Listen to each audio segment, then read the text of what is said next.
sommaire de cette édition, l'OMS est en contact avec les autorités burundaises pour clarifier et comprendre la raison pour laquelle ses représentants ont été expulsés, a déclaré sa directrice Afrique. La Côte d'Ivoire a allégé les mesures de lutte contre le coronavirus à Abidjan, avec notamment la levée du couvre-feu et la réouverture de ses célèbres maquis dès ce vendredi.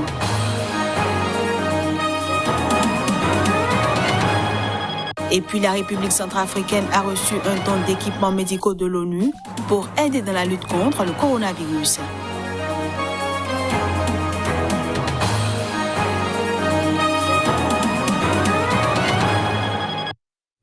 Voilà ainsi présenté l'ossature de cette édition. À toutes et à tous, bienvenue.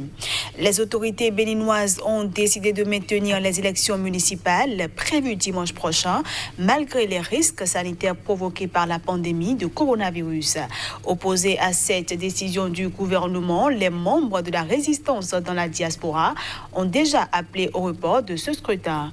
Pour rappel, en avril dernier, la Cour africaine des droits de l'homme avait tranché en faveur de l'opposant Sébastien Ajavon, actuellement en exil, imposant au Bénin de suspendre ces élections qu'elle jugeait non inclusives.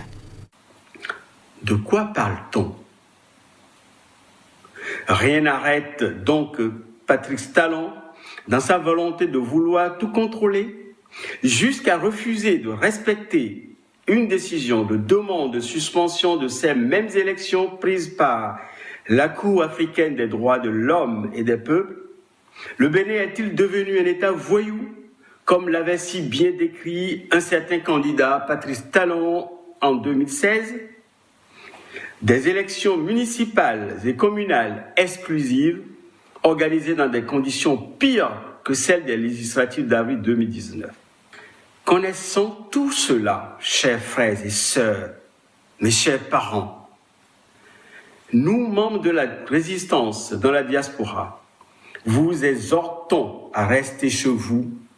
Le dimanche 17 mai 2020, restez chez vous et vaquez à vos affaires. Vous évitera d'aller vous faire contaminer par le coronavirus qui a déjà fait près de 300 000 décès à travers le monde. Dans l'est de la République démocratique du Congo, l'armée rwandaise a bel et bien mené une incursion contre des rebelles hutus rwandais. C'était courant le mois d'avril, d'après les experts du baromètre sécuritaire du Kivu. Une version qui vient contredire le démenti officiel de Kigali.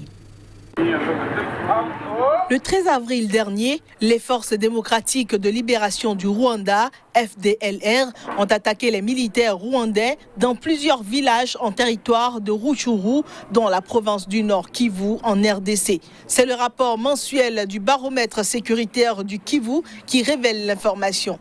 L'armée rwandaise a en effet délogé les FDLR de ces villages. Un projet né de la coopération entre le groupe d'études sur le Congo, rattaché à l'Université de New York, et l'ONG américaine Human Rights Watch. Au cours de cet affrontement, 105 maisons ont été incendiées. Ce rapport mensuel note que le 18 avril, les FDLR ont tendu une embuscade à un convoi de l'armée congolaise et de l'armée rwandaise dans cette région. 2 rebelles, 4 militaires rwandais et 9 militaires congolais ont été tués au cours de cet affrontement. Les FDLR sont un groupe de rebelles hutus rwandais réfugiés en RDC dont certains fondateurs, au début des années 2000, ont participé au génocide en 1994 au Rwanda. Leur chef Sylvestre Mudakumura a été tué dans le Nord Kivu en septembre 2019. Le 24 avril, 17 personnes, dont 12 rangers congolais, ont été tuées dans une embuscade près du QG du parc des Virunga, près de Goma, dans la province du Nord Kivu. Dans un communiqué, les FDLR avaient nié et rejeté la responsabilité sur l'armée rwandaise. La RDC a accusé le Rwanda de vouloir la déstabiliser, tandis que ce pays considère la RDC comme une base arrière de milices hostiles à Kigali, notamment les FDLR.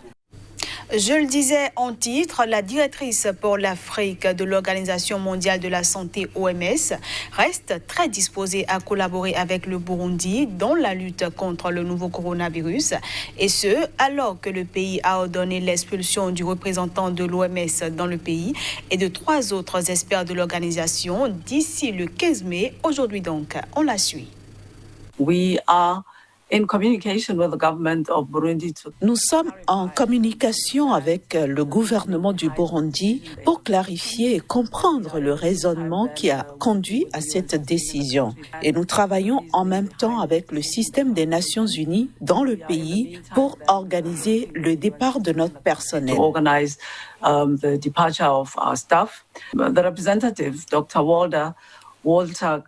Le représentant, le docteur Walter Mulumbo, est un membre de longue date et très respecté du personnel de l'OMS. Une personne extrêmement compétente, qui est également un bon leader et un bon gestionnaire. Who is also a good leader and manager. We remain very willing to continue to collaborate. Nous restons très disposés à continuer à collaborer avec le Burundi en tant qu'État membre de l'OMS dans la région africaine et surtout à soutenir non seulement leur réponse à cette pandémie de Covid-19 et à aider à minimiser la maladie et la mortalité parmi les Burundais, mais aussi à continuer à travailler avec le pays sur les nombreux autres problèmes et programmes de santé sur lesquels nous avons collaboré avec le Burundi. En Côte d'Ivoire, le gouvernement a décidé d'alléger les mesures de confinement prises pour faire face à la pandémie du coronavirus. On assistera donc dès ce vendredi à la levée du couvre-feu et la réouverture des restaurants. Depuis le début de cette semaine, plusieurs pays africains ont décidé d'assouplir les mesures de restriction pour faire face à la pandémie du coronavirus. À l'issue d'un conseil national de sécurité qu'il a dirigé ce jeudi, le président ivoirien Alassane Ouattara a décidé de prendre un certain nombre de mesures d'allègement. Cette réunion du Conseil national de sécurité avait pour but de faire un examen de l'évaluation de la pandémie à coronavirus à Abidjan et alentours, ainsi que dans les principales villes du pays. Une des décisions prises par le Conseil de sécurité et décidée par le chef de l'État ivoirien est la levée du couvre-feu décrété depuis le 24 mars dernier. Cette mesure entre en vigueur dès ce vendredi. Les autorités ivoiriennes ont également pris la décision d'ordonner la réouverture des restaurants ce vendredi. Les établissements d'enseignement du primaire jusqu'au supérieur reprendront leurs activités le 25 mai dans la capitale économique ivoirienne Abidjan. En revanche, les lieux de spectacle, cinéma et boîtes de nuit resteront fermés jusqu'au 31 mai dans la capitale économique et sa région qui compte plus de 5 millions d'habitants. L'état d'urgence est toutefois maintenu et les frontières restent fermées jusqu'au 31 mai, ainsi que l'isolement de la région d'Abidjan du reste du pays. À la date d'aujourd'hui, la Côte d'Ivoire a officiellement enregistré 1971 cas confirmés, dont 930 guéris et 1017 sous traitement. La République centrafricaine a reçu un don d'équipements médicaux de l'ONU pour aider dans la lutte contre le coronavirus. Le contingent rwandais de la MINUSCA, une mission de maintien de la paix des Nations Unies dans la région, a fait don de matériel d'une valeur de $200,000 à son laboratoire national de biologie. Maintenant, nous avons également établi comment la collaboration peut aussi aider les locaux. C'est pourquoi nous venons du laboratoire national de biologie où ils ont mis en place une machine PCR pour aider à tester les locaux. Parce que nous sommes ici en particulier pour la mission de protection des civils. L'aide apportée par le gouvernement rwandais a été une sorte d'aubaine. Ça nous a permis donc de mettre en marche les tests, en commençant d'abord par le personnel du laboratoire national de biologie clinique et de santé publique ainsi que le personnel de la MINUSCA. Ensuite, on a été autorisé jeudi dernier à réaliser les prélèvements, c'est-à-dire le diagnostic à grande échelle. C'est quelque chose fait. En ce moment, nous avons déjà réalisé 293 tests, dont 6 positifs et le reste négatif. En ce qui concerne le diagnostic des virus, ça c'est ce qui se fait d'habitude, c'est ce qu'on a l'habitude de faire, mais particulièrement pour le coronavirus, comme c'est un virus respiratoire qui se transmet dans l'air par les aérosols, tout. Donc, un plus pour moi, c'est beaucoup plus la protection. Les règles barrières, se laver les mains, dès que le virus est là, il faut se protéger, porter les masques, tout. On retrouve Kodjovi Ametonou pour la revue de presse Afrique.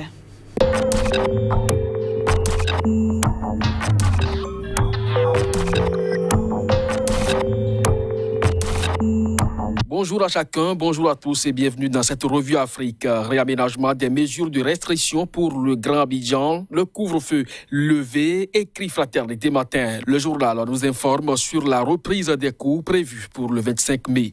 Toutefois, beaucoup d'espaces publics restent inaccessibles, tels les cinémas, boîtes de nuit ou lieux de spectacle.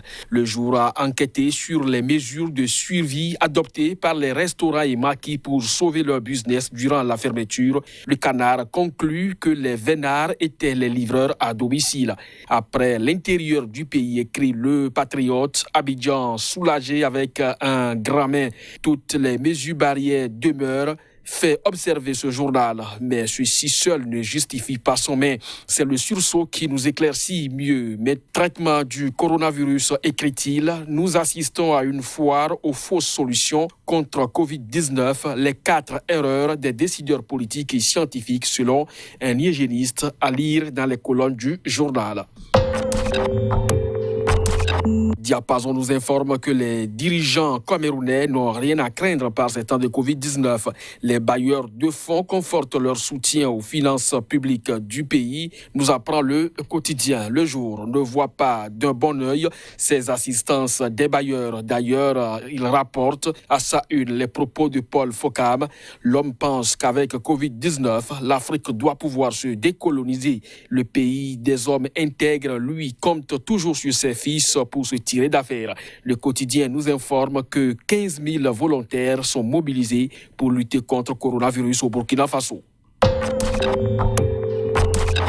Au Mali, on ne finit pas de parler politique. L'élection du bureau de l'Assemblée nationale revient au devant de l'actualité. Nouvel Horizon a réalisé une enquête d'opinion à la suite de l'élection du président du Parlement. Le journal publie la réaction des Bamakois. Cette enquête similaire est demandée par Amnesty International, rapporte l'Indépendant, en réaction à la mort par balle de 3 jeunes à Kaï lors des violentes échauffourées. Le journal 22 septembre rassure Amnesty International dans sa livraison du jour. Échauffourée de Kaï, écrit-il, une enquête déjà ouverte pour déterminer les circonstances.